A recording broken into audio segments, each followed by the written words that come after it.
네, 안녕하세요. 이차전지에 올인을 하고 있는 권영원이라고 합니다. 오늘 역시도 스펙타클했었습니다. 이제 펀더멘털이 개선된다는 최근의 신호들을 수차례 말씀을 드렸었는데 주말에 안 나온 안 좋은 뉴스죠. 그 바이든의 전기차 가속화가 조금 정책들이 흔들린다는 그런 뉴스가 이제 주말에 나왔었죠. 그래가지고 어저께도 겨우 힘겹게 뭐 일부 대부분 종목들이 좀 부진했었고 오늘도 그 부진을 이어가느냐 이런 여부였었는데 한번 좀 살펴보면 오늘 오전에 썼던 글인데 오늘 오전에는 사실 계속 부진했었습니다. 2, 3%씩 다 빠지고 있었습니다.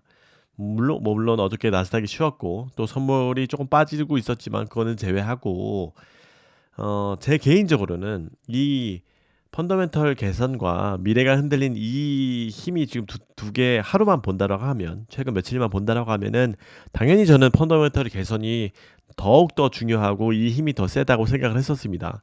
모든 것들이 다 숫자 앞에서는 이길 수 없다라고 생각합니다. 뭐 그럼에도 불구하고 이런 모멘텀들을 죽이는 이런 투심을 완화시키는 이런 부분도 양이 어느 경도에 따라서 영향이 있겠죠.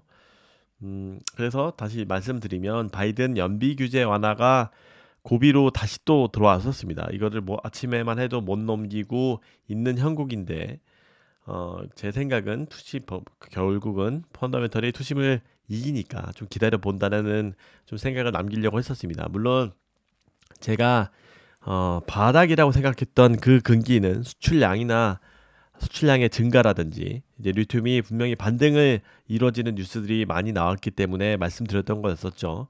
또 한번 또 어저께 나왔던 뉴스가 CATL이 중국 이춘 리튬 강산을 맨 처음에는 뭐 아예 닫는다, 폐쇄까지 임시 폐쇄 이런 얘기까지 있었는데 뭐 그 정도까지는 아니고 어쨌든 감산을 할 것이다라는 뉴스가 나왔습니다. 이게 리튬이 어느 정도 바닥을 형성해가고 오늘은 조금 리튬이 또 떨어졌더라고요. 그래도 바닥이라는 시그널들이 굉장히 중요하다는 것을 수차례 말씀을 드렸습니다. 그런 것들이 두 가지 제일 중요한 지표, 양극재 수출량이랑 리튬 가격이 안정화되고 있다는 부분은 반등의 신호라고 말씀을 드렸습니다.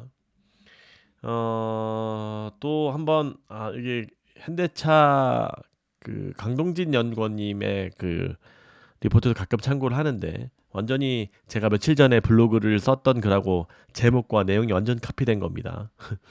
우스갯소리입니다.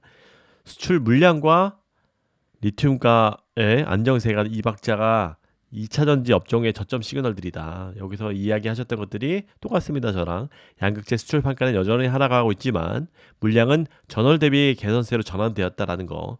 당연히 이것은 메탈 가격에 3개월 후행하도록 연동되어 있기 때문에 자연스러운 현상이다. 그리고 또한 2월 들어서 리튬 가격이 더 하락하지 않고 리튬 가격이 반등이 일어났다. 그 다음에 일부 상승할 가능성도 배제할 수 없다. 그런 부분에 있어서 이제 상승을 저점 시그널로 판단한다. 특히 미국향 판매 대응이 가능한 양극재 업체들이 차별적 성장이 기대된다. 이런 얘기 나왔습니다. 그리고 좀 전에 누구죠? 김철중 애널리스트가 또 리포트 어디 1월 때 유럽의 전기차 판매량을 또 업로드 해주었는데 거의 2-30%씩 또 높이 상승을 해줬죠. 이제 많은 사람들이 이제 올해가 들어가기 전에 제일 걱정했던 부분이 유럽의 신장률이었습니다. 중국은 우리랑 크게 상관은 없었지만, 근데 유럽이 결과적으로는 1월은 유럽이 좋게 나오고 2-30%씩 신장해주고 미국은 조금 애매하게 오히려 나오고 뭐 거의 40% 50%씩 신장을 해준다고 생각했고 중국은 또 그래도 양호했습니다. 결론은 중국, 유럽이 양호했고 우리가 바라던 미국은 좀 주춤했습니다. 이런 것들은 또 어떻게 작용을 할런지는 모르겠습니다. 우리도 어차피 지금 유럽은 또 굉장히 중요한 시장이기 때문에 아직은 물론 올해의 근간은 미국 시장이 제일 크게 신장을 한다라는 그 전제가 있지만 어쨌든 유럽도 나와주면은 굉장히 좋습니다. 중국은 뭐 자기네들끼리 알아서 하고요. 그 지표는 뭐 나중에 한번 제가 업로드를 해 봐드리고 1월에 전기차 판매는 약간 이런 잠정 데이터하고 확정 데이터가 다른데 이제 확정 데이터가 나온 거죠. 그래서 독일하고 프랑스, 벨기에, 영국 이런 애들이 보조금이 축소됐음에도 불구하고 굉장히 큰 신장을 해줬다. 우리가 24년도에 굉장히 부진할 거라고 예상했었던 근기 중에 하나가 유럽의 침체된 겁니다. 아무래도 지금 전체 자동차 시장은 미국이 더 크지만 유럽이 전기차 침투율은 더 높고 더 볼륨이 더 지금 전기차는 더 큰 상황이기 때문에 유럽이 굉장히 침체된다는 것이 악재로 크게 다가왔는데 어쨌든 1월은 굉장히 잘 해주고 있는 상황입니다. 요것도 뭐 참조로 보시면 좋을 것 같고 그다음에 뭐 스텔란티스 이 전기차로의 전환을 가장 본다라고 하면은 미국의 걸로 좀 보면은 1위는 당연히 테슬라고 그다음에 GM이 전동화를 굉장히 빠르게 하고 있다라는 평가를 받고 있고 그래서 GM 밸류체인을 주목해야 된다라는 리포트들이 굉장히 많이 나오고 있습니다. 그 다음이 스텔란티스고 스텔란티스가 중간 정도로 보면 될 것 같고 포드는 거의 지금 얘네들이 맛이 가고 있는 것 같아요. 거의 전기차로의 전환을 축소를 하고 그래서 사실 포드 밸류체인인 SK온 쪽에서 사실 굉장히 요즘에 부진을 겪고 있죠. 그래서 SK온 쪽은 일부 조지아 공장을 이런 포드가 생산을 하는 것들을 일부 현대차로 빨리 전환한다는 이런 뉴스까지 나오고 있습니다. 그래서 최종 OEM을 어디로 갖고 있느냐도 굉장히 중요한데 이제 GM하고 테슬라가 올해 더 각광을 받을 것이라고 좀 이제 컨센서스가 좀 형성이 되고 있습니다. 요거 제가 썼던 것도 중국 유럽이 신장률이 망하고 미국이 그나마 버티는 형국을 예상했으나 정반대의 결과가 나왔다. 그래도 GM 같은 경우에 밸류체인을 분명히 이게 미국에서 나름 잘 나가니까 다른 나라에서는 잘 못 나가고 우리나라에서도 GM 타는 사람 거의 없지만 그래도 GM이 올해 각광을 많이 받을 것 같다라는 것들이 형성이 되어 있습니다. 그래서 2차전지 투자하는 사람들은 OEM별로 나라별로 계속 잘 트래킹 해야 된다. 숫자 트래킹 할 게 굉장히 많지만 이렇게 데이터가 나오는 섹터가 없기 때문에 감사하게 예상할 수 있고 트레이딩 할 수 있다라고 생각합니다. 그래서 제가 이야기하고 싶었던 부분은 죄송합니다. 무조건 투심을 저해하는 뉴스보다 무조건 숫자의 힘이 더 세다라는 말을 하고 싶었다. 왜냐면 우리가 2차전지가 반토막 난 이유는 숫자가 무너졌기 때문이다. 우리가 지금 다 뭐 공매도 이런 얘기도 많이 하시는데 공매도 지금 다 떠나서 숫자가 무너졌으니까 반토막 났으니까 역성장이 났으니까 적자가 났으니까 지금 이렇게 엉망인 주가가 나온 겁니다. 그리고 또 하나 좀 더 심화해서 보면은 양극재가 오늘 전액은 아주 그냥 난리 난 주가를 기록을 하고 있죠. 오늘 엔캠도 11%, 동아기업도 10% 난리 났었는데 그 다음 또 주목해볼 만한 소재가 양극재였습니다. 코스모신 소재가 9%고 LNF 5%, 에코프로비엠도 결국 나중에 많이 올라줬네요. 4%, 포스코피초엠도 3% 많이 올라줬고요. 셀사들은 조금 애매하고요. 아무튼 이 시총을 좀 비교를 해보면 LNF는 5조 6천억, 코스모신 소재 5조 8천억. 이거는 근데 제가 오전에 썼었으니까 조금 완화는 됐겠죠. 아니죠. 더 올랐으니까 또 어느 정도 유지가 됐겠죠. 아무튼 이렇게 시총 캐파는 지금 차이가 엄청난데도 불구하고 이게 시총이 캐파의 차이는 엄청난데 시총이 역전되는 현상이 벌어지고 있습니다. 코스모신 소재가 요즘에 너무나 잘 나가고 있죠. 그래서 제가 1개월 전 주가랑 비교해 보면 제일 그나마 많이 올랐던 게 코스모 신소재고 그나마 LNF가 조금 그나마 회복을 했고 그다음에 포스코 퓨처엠 그다음에 고프로비엠 거의 비슷한 수준이었어요.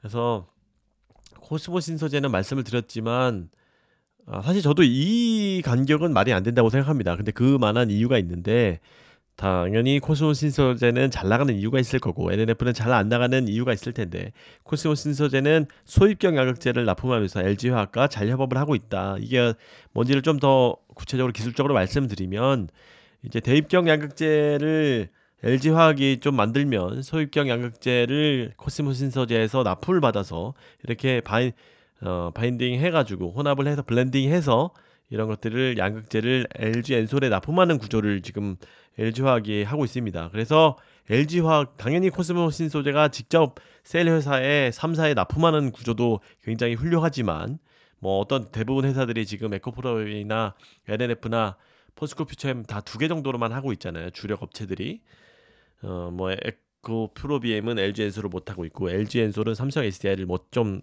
덜 하고 있고 물론 뭐 일부 말레이시아의 공장에 내보내고 있지만 그다음에 포스코 퓨처엠도 삼성 SDI 걔네들 포스코 퓨처엠도 SK온 쪽을 조금 못하고 있죠. 그 포스코 퓨처엠 LG 엔솔을 중심으로 하고 있고 뭐 이런 것들이 두 개의 주축 회사로 많이 가고 있는데 코스모는 약간 아우처럼 이렇게 세 개 회사에 이렇게 납품을 하는 구조 플러스 LG 화학이 수주하면은 코스모까지 하청을 받는 구조를 만들고 있다.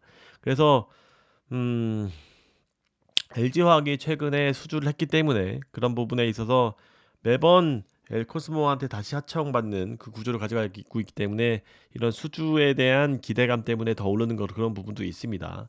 그리고 또한 반대로 코스모 신소재는 작년에 이게 사실 안 보이는 숫자인데 이미 지났다라고 하지만 이미 지난 이슈고 반영되어 있던 이슈라고 생각을 하지만 이런 것들이 사실 너무나 큰 규모의 리튬이 이런 차이가 있었죠. 그래서 코스모 신소재는 작년에 리튬 재고를 최저로 가져가고 사국 구조의 비중도 크고 그래서 리튬 시세 하락에 크게 보지 않았다. 남들은 2천억 가까이 적자가 나는 상황에서 아주 현명하게 그 고비를 리튬이 거의 폭락하는 반토막 나는 이 시기를 굉장히 잘 넘어갔다. 그래서 신규 계약도 터지고 그러니까 이 주가다.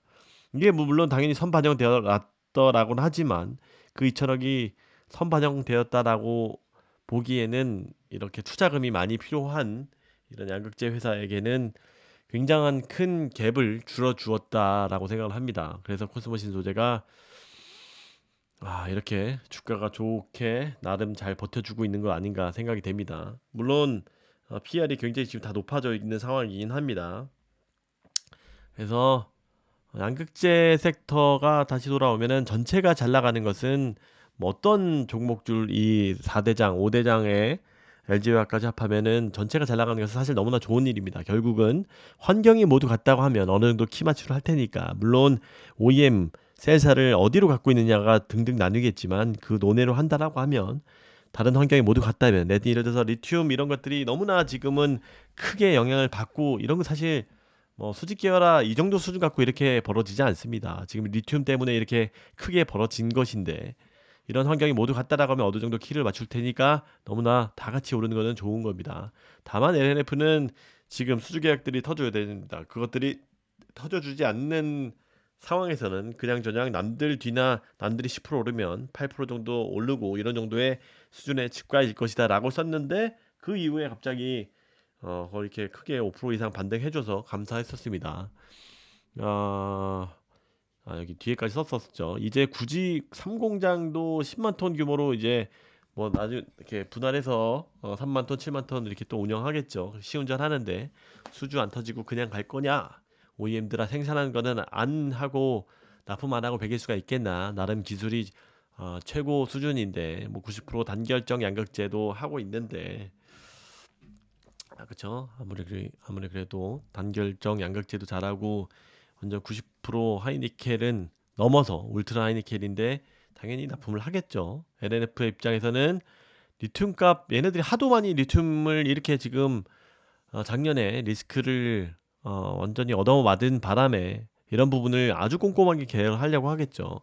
이게 리튬값 변동에 따른 리스크를 최소화하는 방향으로 꼼꼼하게 하느라 늦어진다고 생각을 합니다. 너무 근데 꼼꼼하고 많은 분들이 거의 이제는 못 믿는다고까지 할 정도입니다. 다만 저는 계속 한다라고 생각을 하고 있습니다. 왜냐면 기술력도 있기 때문에 그렇죠. 그래서 이 부분을 왜 한다라고 생각을 하냐면 물론 얘네들이 또 이건 운이자 실력이자라고 할 수 있는데 지금 얘네들이 수주를 해야 되는 시점에 이렇게 완전히 업황이 꼬꾸라지고 리튬이 계속 떨어지고 이런 상황이어서 당연히 셀사도 더 그렇게 주문을 못 하는 겁니다. 그렇기 때문에 여기까지 온 거고 당연히 입장을 바꿔서 생각해 보면 셀사에서도 야 계속 양극재 떨어지고 하는데 굳이 지금 이렇게 전기차 수요도 없는데 굳이 월 단위로 계속 받고 있는데 못 받는 것도 아니고 갑인데 자기네들이 이렇게 주문을 하겠냐 이런 겁니다. 장기 계약을. 그래서 당연히 지금 환경적으로도 리튬 값이 반등이 되어 이제 약간 반등 체제로 가려고 하고 있고 어느 정도 바닥이 형성되어 있고 OEM들도 이제 주문을 또 다시 또 하려고 하는 그런 움직임도 있기 때문에 워낙 바닥까지 마인드가 떨어져 있기 때문에 컨센서스가 생성이 되어 있기 때문에 이제는 주문할 수 있지 않을까 그런 생각이 듭니다. 이런 것들이 계속 뭐 수없이 여러분들이 다 아시겠지만 셀 회사든 OEM들이든 리튬 값이 떨어지면은 계약을 굳이 빨리 할 필요도 없어요. 전기차 수요도 별론데. 근데 이런 것들이 조금 반등의 움직임들이 있기 때문에 리튬 값만 보더라도 반등을 해주려고 하고 있기 때문에 이제 계약을 안 하고 베길 수가 없다라고 생각이 듭니다. 요거는 또 조금 말씀을 드리면 시름 깊어진 NF2B 투자자라고 해서 이게 참 아이러니한데 얘네들도 물렸죠. 기관들도 주당 43만 원에 할증 발행을 했지만 33만 7천 거의 최고가입니다. 거기에 NF 입장에서 굉장히 잘한 선택이죠. 가뜩이나 돈 없는데. 근데 이것도 했는데 뭐 6,700억 정도 교환사채 했는데 2, 3천억을 리튬 투기를 잘못해서 날려먹었으니 참 너무나 안타깝지만 이런 것들이 투자 교환사채로 잘한 건 했습니다. 그래서 지금 이렇게 주가가 엉망이다. 그래서 얘네들은 거의 그때 이자 수익도 안 보는 그런 되게 미치는 계약으로 했던 것 같은데 완전히 지금 물렸습니다. 얘네도.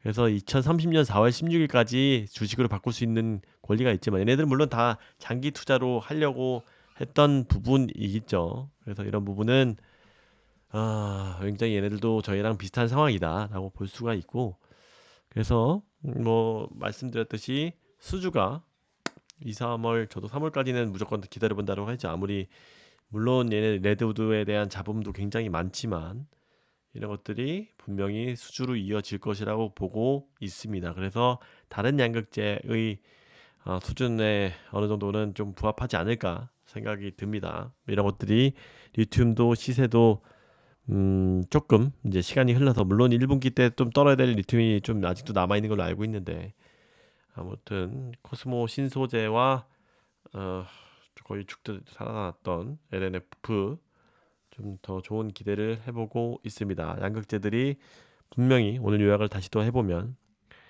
양극재 쪽에서 이런 바닥 신호가 분명히 나오면서 이렇게 조금 이런 장기적인 부분을 흔들게 하는 이런 바이든의 이슈에도 불구하고 오늘 크게 상승을 해줬지 않았나 생각이 듭니다. 물론 뭐 테슬라에서 멕시코 공장을 좀 더 활성화한다라는 그런 뉴스도 있었지만 이런 수주 모멘텀들이 코스모 신소재와 LNF에서 기대를 하고 있다라고 말씀드릴 수 있겠습니다.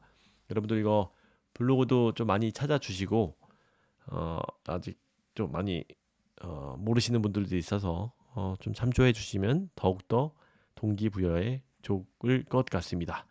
그리고 많은 분들 또 어떤 분이 댓글로 마지막 그 끝나는 인사 좀 잘 좀 하라라고 말씀을 해주시더라고요. 저도 뭘로 할까 그랬는데 마땅히 없습니다. 한번 아이디어 있으면은 끝맺음 인사도 한번 댓글로 달아주시면 재밌겠습니다. 네, 모두도 오늘 하루도 수고하셨습니다. 이찬지 화이팅입니다. 감사합니다. 안녕히 계세요.